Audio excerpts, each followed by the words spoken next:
අද මේ යන්නේ මේ ඔල්නේටරය කොටස් කරන්න යන්නේ. කොටස් කළා මොනවාද මේක ඇතුලේ තියෙන කොටස් කියලා දැනගෙන ඒවා කොයි විදිහටද මේක පරීක්ෂා කරන්නේ දෝෂ හඳුනගන්නේ කොහොමද කියලා බලන්නයි යන්නේ.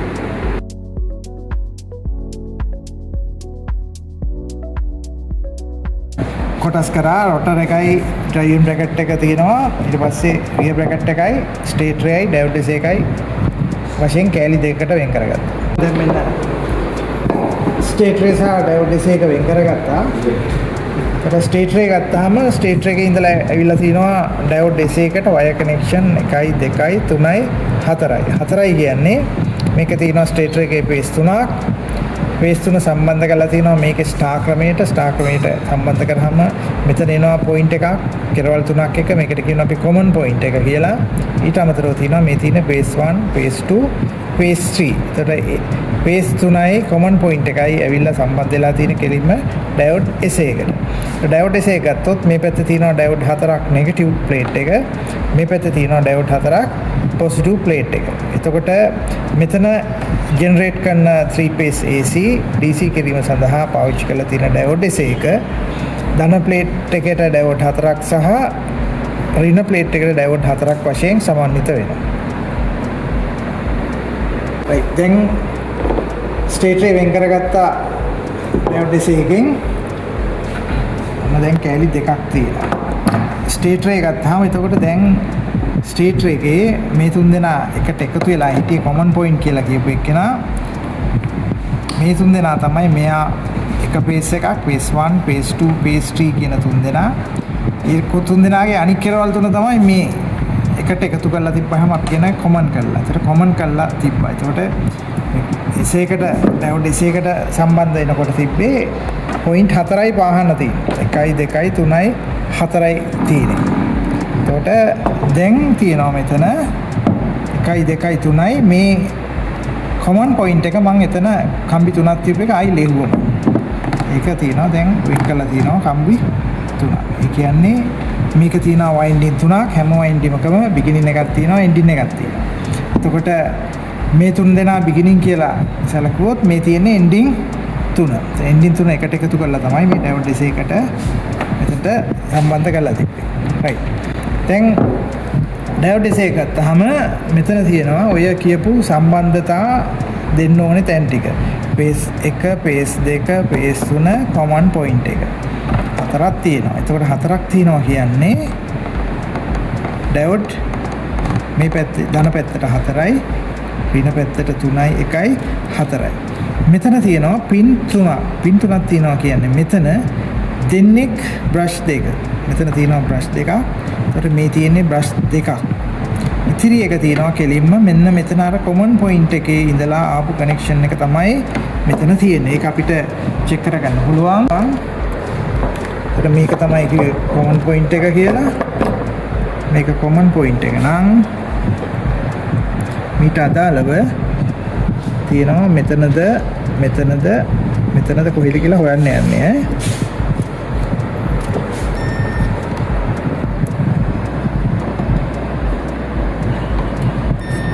right එයා තමයි කොමන් පොයින්ට් එක. මෙන්න මේ පින් එක කොමන් පොයින්ට් එක එනවා.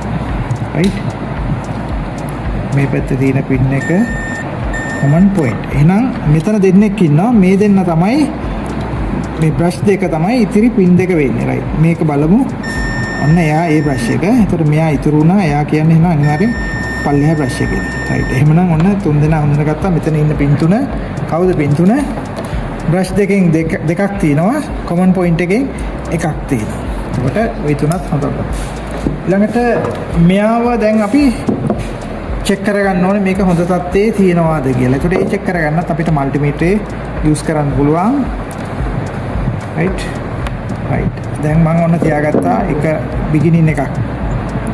මෙයාගේ අනික් කෙරවල තියෙන්න ඕනේ මේ තුනෙන් එකක්.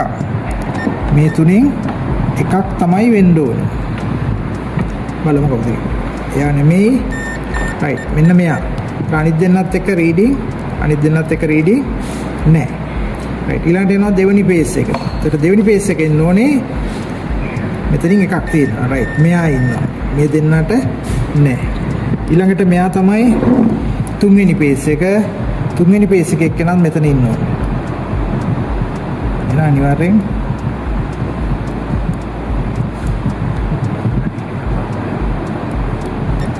මෙයා ඉන්න තුන්වෙනි පේස් එක. තුන්වෙනි පේස් එක මෙයා. රයිට්. එතකොට පේස් තුන ඕපන් වෙලා නැහැ. ඔය අපිට රීඩින් නැත්තම් අපි කියන්නේ ඕපන් කියලා. ඊළඟට බලන්න ඕනේ අපි මේ අතර ඉන්ටර්නල් ෂෝට් තියනවාද කියලා. ඒතර ඉන්ටර්නල් ෂෝට් තියනවා කියන්නේ දැන් මෙතන කොමන් එකෙන් ගැලෙව්වට පස්සේ මෙයයි අතරත් රීඩින් නැහැ. එයයි මෙයයි අතරත් රීඩින් නැහැ. රයිට්. ඔහොම රීඩින් තියෙන්න බෑ. රීඩින් තියෙනවා නම් අපි කියනවා මේක ඉන්ටර්නල් ෂෝට් කියලා. ඊළඟට බලන්න ඕනේ අපි ග්‍රවුන්ඩ් ෂෝට්. ඒ කියන්නේ මේ කම්බි ඔතලා තියෙන ඉන්සුලේෂන් එක්ක ඉන්සුලේෂන් යම් කිසි විදිහකින් දුර්වල වුණොත් එහෙම මොකද වෙන්නේ මේක එක්කෙනා රීඩින් දෙනවා ග්‍රවුන්ඩ් එකත් එක්ක. දැන් මෙයා රීඩින් දෙනවද ග්‍රවුන්ඩ් එකත් එක්ක? නෑ. ඊට පස්සේ මෙයා දෙනවද? නෑ. ඊට පස්සේ බලනවා මෙයා. නෑ. එහෙනම් මේ ස්ටේටර් එකේ ඉන්ටර්නල් ෂෝට් උත් නෑ, ඕපන් සර්කිට් උත් නෑ, ග්‍රවුන්ඩ් ෂෝට් උත් නෑ. එහෙනම් මේක හොඳ තත්ත්වයේ තියෙනවා කියලා කියන්න පුළුවන්. ඊළඟට අපිට චෙක් කරගන්න ඕනේ ස්ටේටර් එක චෙක් කරා දැන් රොටර් එක. රොටර් එක චෙක් කරද්දී අපිට අනුගමනය කරන්න පුළුවන් නිෂ්පාදකයා විසින් මේකට දීලා තියෙනවා යම් කිසි ඕම් ගානක් රොටර් එකේ. දැන් මේකේ ඕම් ගාන චෙක් කරද හැකි. ඕම් ගාන චෙක් කරාම බලනවා අපි අපේ මල්ටිමීටර් ටෙස්ට් ප්‍රොබ් දෙක තියන්නේ විලි දෙකට. විලි දෙකට තියුවා රීඩින් එක තියෙනවා. ඒතර මේකේ තියෙනවා ඕම් 8.5ක් 8.2ක් කියලා පෙන්නනවා. එතකොට ඕක බිඳුවක් වෙන්න බෑ. ඕම් ගානක් පෙන්වන්න නැති වෙන්නත් බෑ. යම් කිසි අගයක් පෙන්වන්න ඕනේ. ඒක නිෂ්පාදකයා දීලා තියෙන අගයට ආසන්න අගයක් වෙන්න ඕනේ. ඊළඟට බලන්න ඕනේ මේකේ ග්‍රවුන්ඩ් ටෙස්ටින් එක. ග්‍රවුන්ඩ් ටෙස්ටින් එකයි කියන්නේ එක මල්ටිමීටර් එක ටොප් එකක් තියෙනවා ෂාෆ්ට් එකට. රයිට්. ෂාෆ්ට් එකට තියලා අනිත් එක තියෙනවා කෙලින්ම විල්ලකට. විල්ලකට තිබ්බාම රීඩින් එකක් පෙන්වන්න බෑ. රීඩින් එකක් පෙන්වනවා කියන්නේ මේකේ කොයිල් ග්‍රවුන්ඩ් වෙලා තිනවා. ඒක දෝෂ තත්ත්වයක්. ඒකට මෙතනත් බලන්න ඕනේ අපි ඉන්ටර්නල් ෂෝට් බැලුවා, ඕපන් සර්කිට් බැලුවා, ග්‍රවුන්ඩ් ෂෝට් බැලුවා. රයිට්. ස්ටේටර් එකට සහ රොටර් එකට ඔය කියපු ටෙස්ටින් තුන මේ විදිහටම කරා. ඊළඟට අපිට යනවා ඩයෝඩ් SA එක චෙක් කරන්න. ඒතර ඩයෝඩ් SA එක චෙක් කරද්දී අපි හැමතිස්සෙම චෙක් කරන්න ඕනේ මෙන්න මේ පොයින්ට් හතරක් තියෙනවා අපේ. කවුද? phase 1, phase 2, phase 3 සහ N. ඔය කියන එක ධන පැත්තට සහ ඍණ පැත්තට කොයි ආකාරයකටද රීඩින්ග්ස් දෙන්නේ කියලා තමයි චෙක් කරන්නේ. එතකොට මේක චෙක් කරන්න ඉස්සෙල්ලා මම මේකේ පොඩි දල සටහනක් පෙන්නන්නම්. ඒ සටහනට අනුව මම චෙක් කරලා පෙන්නන්නම්.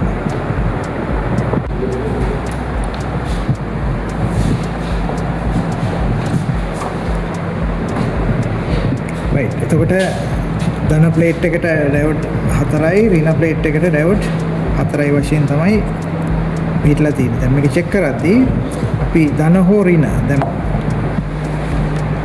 ඩයෝඩ් චෙක් කරන්න යන්නේ right. මෙයා ධන මෙයා ඍණ. right. මෙයා ඉස්සෙල්ලා මම ධන එක තියෙනවා. මේ තියෙන්නේ අපේ පේස් 3 1 2 3. right. ඔන්න පළවෙනි පේස් එකට තිබ්බා. පළවෙනි පේස් එකට තියලා ඊට පස්සේ මම බලනවා ධන පැත්තට රීඩින් තියෙනවා. ඔන්න රීඩින් එකක් තියෙනවා. right. ධන පැත්තට රීඩින් තියෙනවා පළවෙනි පේස් එකේ. right. ඒක මෙයක් ධන තියෙනවා. රීඩින් තියෙනවා. ඒතර බලනවා දෙවෙනි පේස් එකෙන් රීඩින් තියෙනවද? තියෙනවා. ඊළඟ තුන්වෙනි පේස් එකේ රීඩින් තියෙනවද? තියෙනවා. ඊට පස්සේ මේ දෙන්න මාරු කරාට පස්සේ ඔය රීඩින් තුනම නැති වෙන්න ඕනේ. right. ඔන්න රීඩින් තියනවද? නැහැ. රීඩින් තියනවද? නැහැ. රීඩින් තියනවද? නැහැ. එතකොට අපි චෙක් කරේ එතකොට මෙන්න මේ ඩයෝඩ් තුන තමයි චෙක් කරේ. මෙයයි තුන් දෙනා තමයි චෙක් කරේ. right. මෙයා මෙතෙන්ට දීලා ඍණ මෙතෙන්ට දුන්නොත් මේ හරහා රීඩින් එකක් එනවා. මෙයා මෙහෙම දීද්දි මෙයා මෙතෙන්ට දුන්නොත් මේ හරහා රීඩින් එකක් එනවා. මෙයා මෙහෙම දීද්දි මෙයා මෙතෙන්ට දුන්නොත් මේ හරහා රීඩින් එකක් එනවා. මේක මාරු කරොත් මේ පැත්තට යන්න බෑනේ මේ ඩයෝඩ් හරහා. ඒක නිසා අවස්ථා තුනේම රීඩින් නැහැ. ඒකට මම කොමන් පොයින්ට් එකේ ලයින් එක චෙක් කරේ නැහැ. අනිත් තුන විතරයි මම චෙක් කරේ. කොමන් පොයින්ට් එක චෙක් කරද්දිත් දැන් මෙයා මෙතෙන්ට තියලා කොමන් පොයින්ට් ලයින් එකට මම මල්ටිමීටරේ රතු ඩෙස්ක්ටොප් එක තිබ්බොත් මෙයා රීඩින් එකක් දෙනවා මෙහෙම ආවා මේ හරහා රීඩින් එකක් දෙනවා මේක මාරු කරොත් මේ පැත්තට රීඩින් එන්න විදිහක් නැහැ. ওই විදිහට තමයි ඔන්න දැන් ධන පැත්තේ ඩයෝඩ් ටික චෙක් කරනවා. ඊළඟට යනවා මම ඍණ පැත්තේ ඩයෝඩ් ටික චෙක් කරනවා. ඍණ පැත්තේ ඩයෝඩ් කියන්නේ මේ ටික. මේ පැත්තේ තියෙන ඍණ. ඔන්න අර විදිහටමයි ධන අරන් තිබ්බා ඍණ හීට් සින්ක් එකට අරගෙන මෙයා තියෙනවා P1 වලට ඔන්න රීඩින් තියෙනවා P2 වලට රීඩින් තියෙනවා P3 වලට දුන්නා රීඩින් තියෙනවා. ඊට පස්සේ මම මේ දෙන්න මාරු කරනවා. මාරු කරාම ඔන්න බලන්න රීඩින් තියෙන්න බෑ. P1 රීඩින් නෑ. P2 රීඩින් නෑ. ඊට පස්සේ P3 රීඩින් නෑ. ඔය විදිහට අපිට ඩයෝඩ් එකක් චෙක් කරගන්න පුළුවන් හොඳ තත්ත්වයේ තියෙනවද කියලා මල්ටිමීටරයක් ආධාරයෙන්. මල්ටිමීටරේ නැත්තම් ඕක ලෑම් සීරීස් චෙක් කරගන්නත් පුළුවන්. දැන් මල්ටිමීටරය මෙතන තියෙන නිසා මම මල්ටිමීටරය තමයි මේ සඳහා පාවිච්චි කරන්නේ. ඔය විදිහට රීඩින් එනවා නම් අපිට කියන්න පුළුවන් මේ ඩයෝඩ් එකත් හොඳ තත්ත්වයේ තියෙනවා කියලා.